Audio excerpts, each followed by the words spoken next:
I have for you another Montrealer. This is a good Jewish boy from Montreal who drifted on down to Los Angeles. Dov Charney's modest proposition that it is possible to combine innovation, profitability, and social responsibility. And he now is, I believe, the proprietor of the largest schmata factory in the United States. No kidding.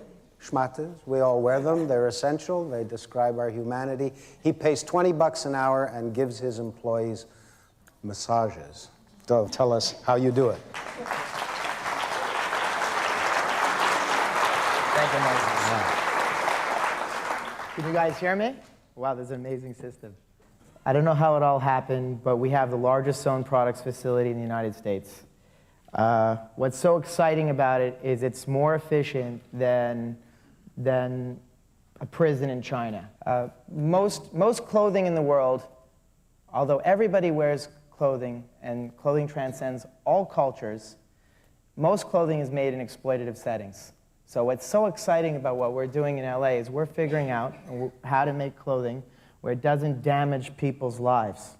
We try to make sure that everybody touched by our business process has a positive experience. But the real challenge is we want to keep it profitable. And our company is more profitable than any of the institutional competition like Fruit of the Loom or Hanes. So we're maintaining a profitability. Yet there's no institutional investor. We're not playing the stock market game like that. At the same time, we're maintaining human dignity. We're exploring human potential and exploiting human potential in a positive way rather than exploiting human beings. And I look at a lot of the young people up in Seattle throwing bottles at McDonald's, or I was in Europe, there's a big anti-American corporate feeling. But what the kids are missing is that it's not the corporate model that's wrong, it's the generation running the corporations. I think that we're on the dawn of a political, cultural, social revolution. And it's going to be something like when the establishment, like the Eisenhower generation, lost control to the boomers. There's the inspiration to Generation Y, the youth. The inspiration is probably going to come from Generation X, people like the previous speaker, just like the beatniks who were kind of in between generation inspired the hippies. But I think the problem with the world today is that the world is controlled with boomer values, and the boomers have lost their idealism. They're into homeland security. They want to protect what they've got. And it's time for a change. I think you could see it in the economy. I think you could see it in the way the world's operating. The boomers have kind of cocooned themselves. They don't want any more immigrants in the system. Europe is closing its door. United States, Canada are closing its door to refugees and other people. But it's a throwback to another time. And I think right now, young people, I think there's going to be spontaneous combustion. I think it's not just American Apparel, but other people are going to, other people in my generation are just going to get together and start building these new businesses that are based on sustainability. We have an environmental strategy. We're starting to use organic cottons. We really enjoy bringing dignity to the workplace, making the very best T-shirts. It's amazing. We sit there, we argue about it. We get workers involved. We go into the factory. One of my good friends, Marilee, who helps me with the product development. She's been with me since she was 19. She's 23 years old. I say, Marilee, go in the factory, try on the panties, check them out, see if they fit. I go in, I go to the bathroom and say, they look amazing. Trust me, they look good. Like this is what it's all about. You can't do that when things are offshore in China.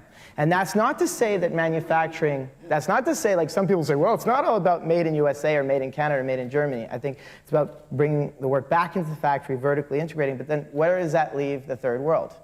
I think that basically what we have to do in the third world is they too, or we could do it with the third world. We have to build sustainable businesses in the third world. We can't just tiptoe into Tijuana, pay workers 50 cents, grab the work, and come back to the United States. It's a money grab. It's a cheap way to go. We have to pay people in Mexico or people in Guatemala or people in China or Indonesia or Bangladesh. We have to pay them the same wages we pay ourselves. Even if you look at the Body Shop, she has this whole I forgot her name, but the lady that runs the body shop. Anyway, so she has this whole fair wage, or fair trade coffee, where they pay the coffee workers instead of $10 a week, we pay them $20 a week. But to me, it's just like paying the slaves just a little bit better. I say, hey, to hell with that. Why don't we pay people the same way we pay them in Canada, in China? So one thing we're going to do at American Apparel is we're going to open up a factory. We're going to open up a factory in China, but pay the US dollar minimum wage. It's a new American imperialism. We're going to impose a new thing on the third world. We're going to pay American wages. We're not going to pay people less outside of the United States than we would pay them at home. I think that's a benchmark.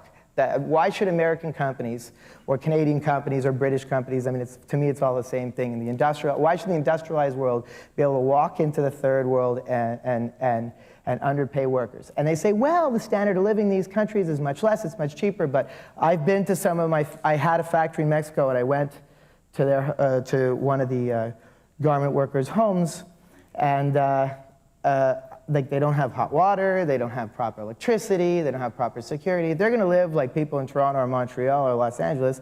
They're going to have to be paid more money because guess what? The cost of living, if you want to impose the same lifestyle that we're used to, is about the same worldwide. The majority of workers in Los Angeles are falsely documented. It doesn't make any sense. In Los Angeles, I just want to expose one of the biggest stories in the United States that nobody's talking about is that most of the workers in Los Angeles, blue-collar workers, are falsely documented. Their green cards are full of shit, okay? They go to MacArthur Park, it's $100.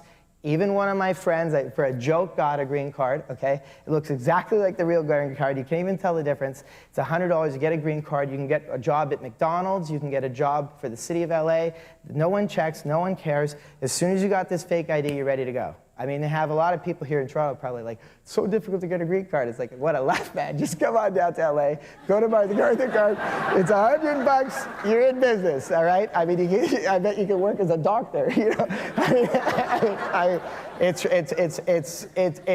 crazy. Like, I'm not supposed to say it, but, because, and business is hush because they don't want to have a problem with the government, like immigration. Although immigration is not doing any raids, there's nothing like that. But there is some fear that maybe there could be a raid if you speak too loud. So business keeps quiet. The government keeps quiet because it's an embarrassment. How is it that most of the workers in Los Angeles, the majority of workers in Los Angeles are falsely documented? It doesn't make any sense. The entire system's cockeyed. And they all pay taxes. They all pay taxes. This is the other weird thing. As soon as they have false document, they also have a false social security number. They get deductions at source right off their paychecks. So they're all taxpayers. They're American workers. It's just part of what's going on. I have people from within the Shmata industry, like at Urban Outfitters or working for other institutional companies, say, look, I'm sick of where I'm working. It's basically a paradigm of exploitation. I've been here for a while. I'm tired of being, I want to join your team. I get letters. I get people really want to jump in. And it's next generation stuff. Like I tell people, on the dawn of a social, political, cultural, sexual revolution. It's like Midnight Cowboys coming on back. It's like, it's been downhill since then, but we're going to take it from there. That's basically what's going on. It's really exciting. And LA, East LA is the perfect place to make it happen. The funny thing about American Apparel is that very few of us are actually American.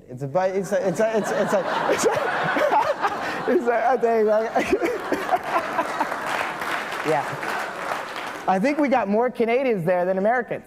Anyway, the funny thing is though, it's we're socially responsible, but that's not what we're pushing on the public. We're starting to move that that we have the very best T-shirts that we really speak to the next generation. We're redesigning the fit. That's another thing. Our entire product line is designed not at the boomer generation, but at their children and Generation X, because people do get larger as time goes on, biologically. It's true. Everybody laughs at it, but it's scientific, Like you could take a high school class, Montreal, take Moses' high school class, take a picture, when they were in grade 11 in Outremont, and then take a picture today, A lot of them got bigger. The bottom line is, the bottom line is we're trying to tap in, we're trying We're trying to tap into the next generation, getting them the best fits, making sure the stuff works right, feels right. We're trying to figure out, to make the product absolutely perfect for kids, to move the product so they feel it, so they buy it again.